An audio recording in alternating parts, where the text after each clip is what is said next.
अस्सलाम वालेकुम। टेपिए के नए एपिसोड में आपका बहुत वार्म वेलकम। आप जो मर्जी कहें, मैं इसको बुरी खबर मानने को तैयार नहीं हूं कि Pakistani street children Norway football cup में जो हारे हैं उसकी वजह ये है कि वो फाइनल हारे हैं, वो रनर्स अप आए हैं। मतलब इतना और क्या एक्सपेक्ट किया जा सकता है उन बच्चों से, और हारे भी इतने नैरो मार्जिन से हैं, मतलब 10 अगेंस्ट 9। तो ये तो बस जीत रहे थे, इस पे तो कुछ भी नहीं कहा जा सकता। और ये मेरे ख्याल में तीसरी दफा हुआ है कि पाकिस्तान रनर्स अप है, तो मेरे ख्याल में तो मुबारकबादें। बहुत मुबारक की बात है। एक तो डिफरेंट कंडीशंस थे, और अभी इससे पहले जो जितने टूर्नामेंट थे वो फुटसॉल टूर्नामेंट थे जिसमें 5 असाइड या 7 असाइड था, लेकिन ये 11 असाइड टूर्नामेंट था। और इसमें जितनी भी टीम्स थी वो सब वो टीम्स हैं जो नॉर्वे की लीग खेलती हैं प्रॉपर, तो उनकी ये अंडर एज टीम्स थी जिनके अगेंस्ट ये स्ट्रीट चिल्ड्रन फुटबॉल टीम ने परफॉर्म किया, और बहुत बेहतरीन परफॉर्मेंस है। और वो अक्सर औकात आपको सुनने को मिलता है ना, लोग कहते हैं कि जी पाकिस्तानी टीम्स कंसिस्टेंट नहीं होती या कंसिस्टेंटली नहीं परफॉर्म करती।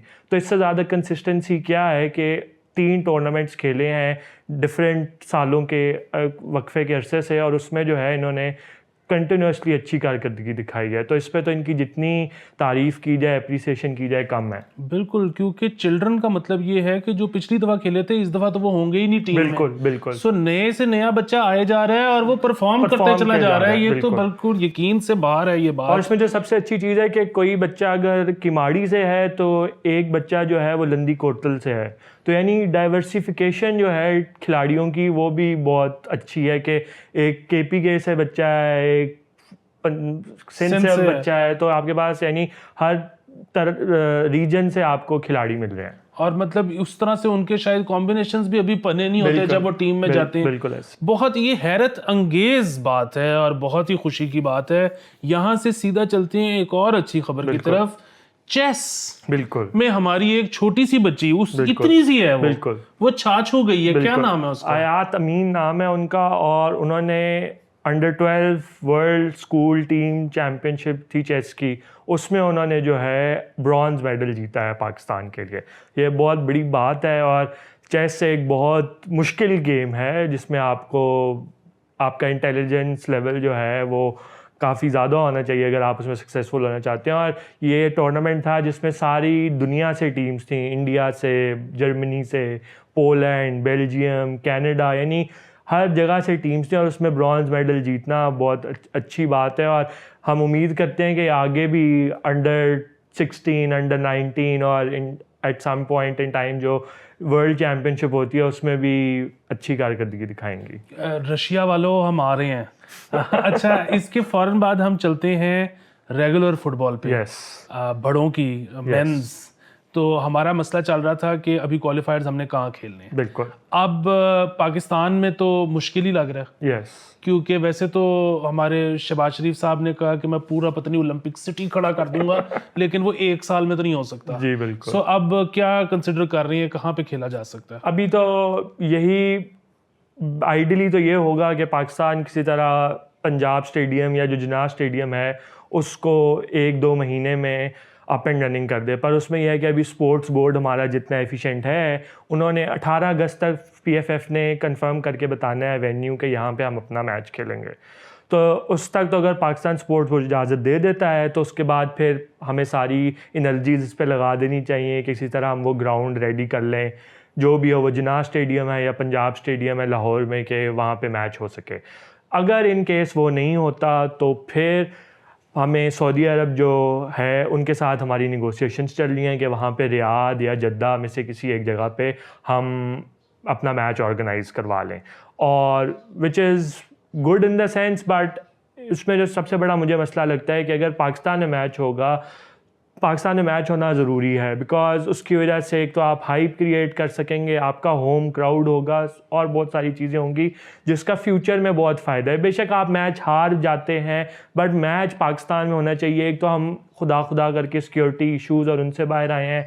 तो अब अगर हम सिर्फ अपनी नाअहली कि हम ओलंपिक विलेज की बात करते हैं, हम जो ऑलरेडी एग्जिस्टिंग स्टेडियम है, जिनाह स्टेडियम, जो जिनाह कॉम्प्लेक्स है, वो बड़ा अच्छा वेल मेड है, वहाँ पे स्विमिंग पूल भी है, एथलेटिक्स का ट्रैक भी है। आप नया ओलंपिक विलेज ना बनाएं, उससे आधे पैसों में वो जो ग्राउंड है उसकी रेनोवेशन करवा दें, तो अब वही आपका बड़ा एहसान है और उसको आप फुली फंक्शनल कर दें। लेकिन हमें ये जो नए वही जो पैसे खाने के तरीके के, जी हम नया प्रोजेक्ट शुरू कर देंगे, उसमें सरिया भी लगेगा और सीमेंट भी लगेगा और उसमें पैसे खाएंगे, इससे हमें निकलना चाहिए और we should look forward to जो एग्जिस्टिंग इंफ्रास्ट्रक्चर है उसको ठीक कर लें, फिर हम नया बना लेंगे। बिल्कुल ठीक है। पहली ख्वाहिश और कोशिश यही होनी चाहिए कि पाकिस्तान में हो। अगर सऊदी अरब जाता है तो उसमें रियाद के बजाय जद्दा मेरे ख्याल में हमें ज़्यादा सूट करता है। हमारा एक किस्म का होम ग्राउंड है, क्योंकि जब भी मियाँ साहब फंसते हैं वो वहीं जाके रहते हैं।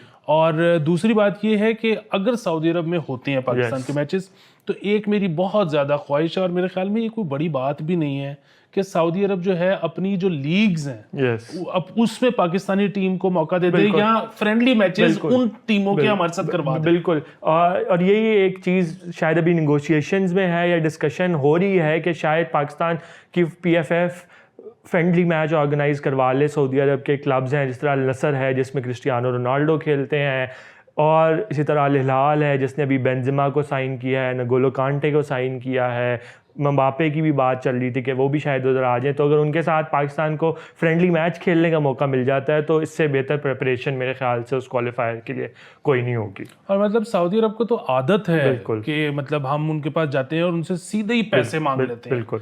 तो अभी ये तो हम एक ऐसी रिक्वेस्ट कर रहे हैं जिसमें पैसे भी नहीं लग रहे। बिल्कुल ऐसे, तो इस पे उनको ना नहीं करनी चाहिए। ऐसे ही। अच्छा, इसके बाद हॉकी पे चलते हैं। पाकिस्तान इस दफ़ा पहली दफ़ा शायद ऐसे हुआ है कि एशियन चैम्पियनशिप में सेमीफाइनल में नहीं पहुंच सका। जी बिल्कुल। क्या वजह बनी?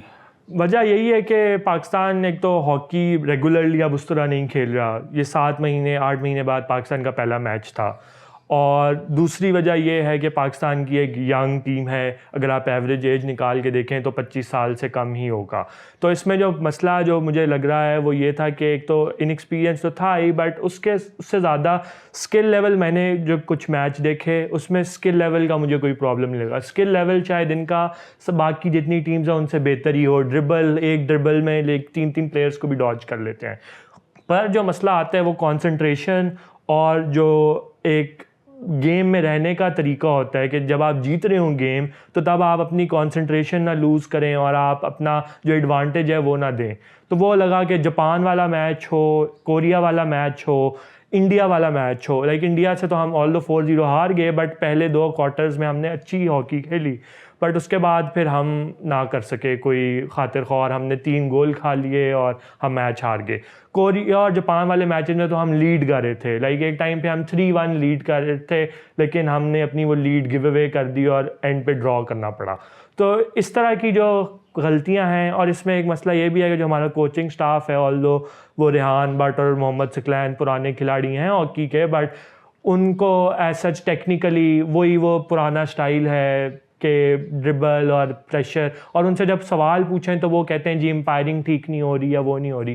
लाइक सबके सामने वीडियो हर कैमरा एंगल से नज़र आता है, उसमें पता चल जाता है कि अगर एम्पायरिंग का गलत फैसला होगा तो हर कोई बात करेगा। लेकिन एम्पायरिंग का ऐसा मसला नहीं था, ज़्यादा मसला यही है कि हम अपना जो सॉफ्ट स्किल्स हैं, कॉन्सेंट्रेशन के, प्रेशर कैसे लेना है, उसमें हम पीछे रह जाते हैं। अच्छा, आ जाते हैं ना चाहते हुए भी क्रिकेट पे।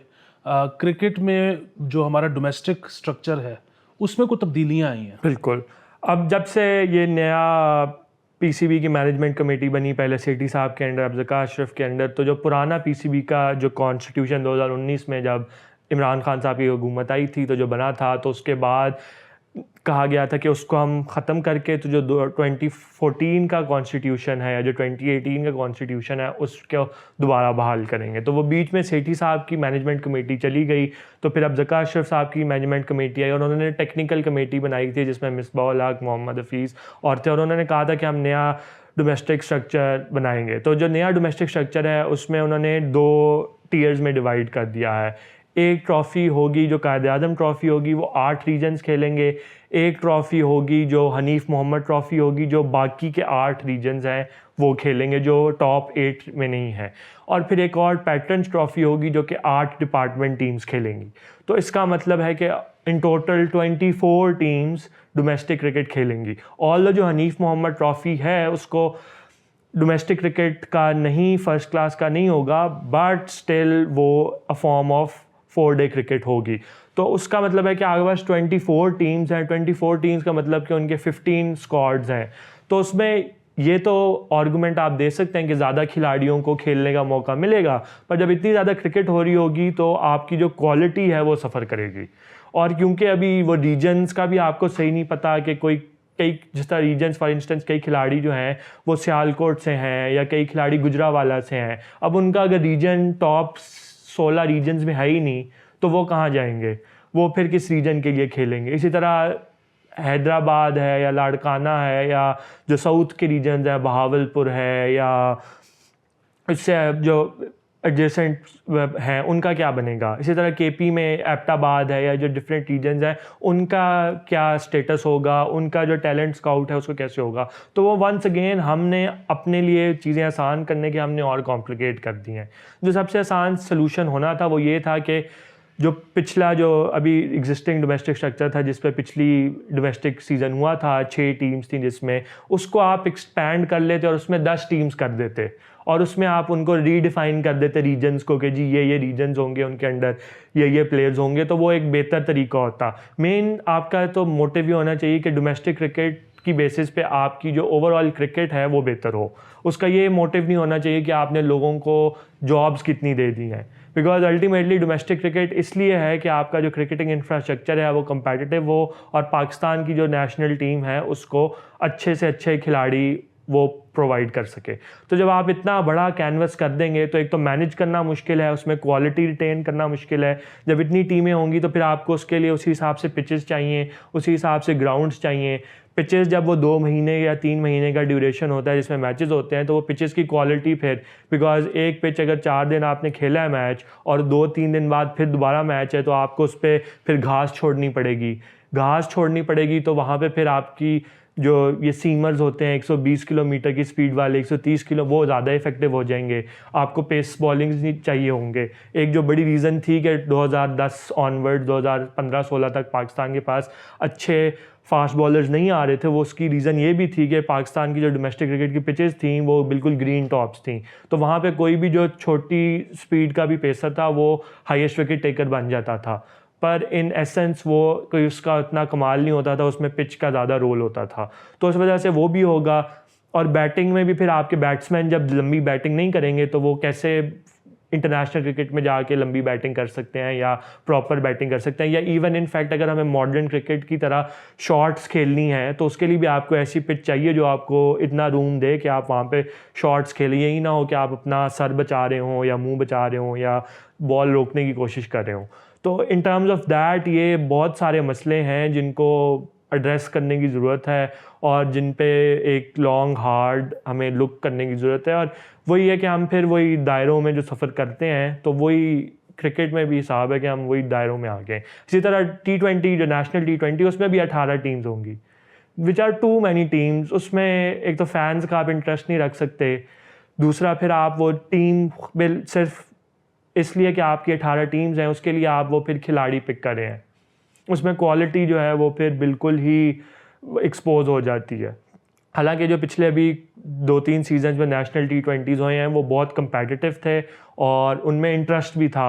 स्टेडियम्स में लोग मैच भी देखने आते थे कि आपको पता है कि जी लेट से नॉर्दर्न की टीम है तो उसमें शादाब भी खेल रहा है, उसमें हारिस रऊफ़ भी खेल रहा है, उसमें हैदर अली भी है, आसिफ अली भी है। केपी की टीम है तो उसमें शाहीन है, रिजवान है। सेंट्रल पंजाब की टीम है तो उसमें बाबर है, अहमद शहजाद है, उमर अकमल है, नसीम शाह है। यानी एक पूरी आपको स्टार स्टडेड टीम मिलती थी और उनका आपस में जब वो नॉर्दर्न के अगेंस्ट खेल रहे हैं या केपी के अगेंस्ट खेल रहे हैं तो एक प्रॉपर मैच पड़ता था जिसमें इंटरेस्ट होता था। अब आपको वो अगर जो 3 खिलाड़ी हैं वो अगर 4 टीम्स में डिवाइड हो गए हैं तो वो अकेले तो अपनी टीम को जो मर्जी इतने मर्जी अच्छे खिलाड़ी हो जाएं वो उस तरह से नहीं स्टार अट्रैक्ट कर सकती लोगों को। Thank you so much. हमारे पास क्योंकि एशियन गेम्स भी होने लगी हैं, साउथ अफ्रीका पाकिस्तान आ रही है, तो वो विमेंस के भी हमने पूछना है कि क्या टीम सिलेक्ट हुई है, क्या मसाइल चल रहे हैं। फिर मेंस में भी Yes. आपको पता है कि नई सिलेक्शन कमेटी आ गई है, टीम्स अनाउंस हो गई हैं एशियन के लिए भी, कप के लिए, एशिया कप के लिए भी और वर्ल्ड कप के लिए शायद। तो इस सबको हमने देखना है, लेकिन क्योंकि टाइम ज़्यादा हो गया, लोग हमारे पता नहीं क्यों स्टिक नहीं करते, तो ये हम अगले एपिसोड में करते हैं। अपना बहुत ज़्यादा ख्याल रखें, मुझे पैसे भेजें वरना नहीं चलेगा। खुदा हाफिज़।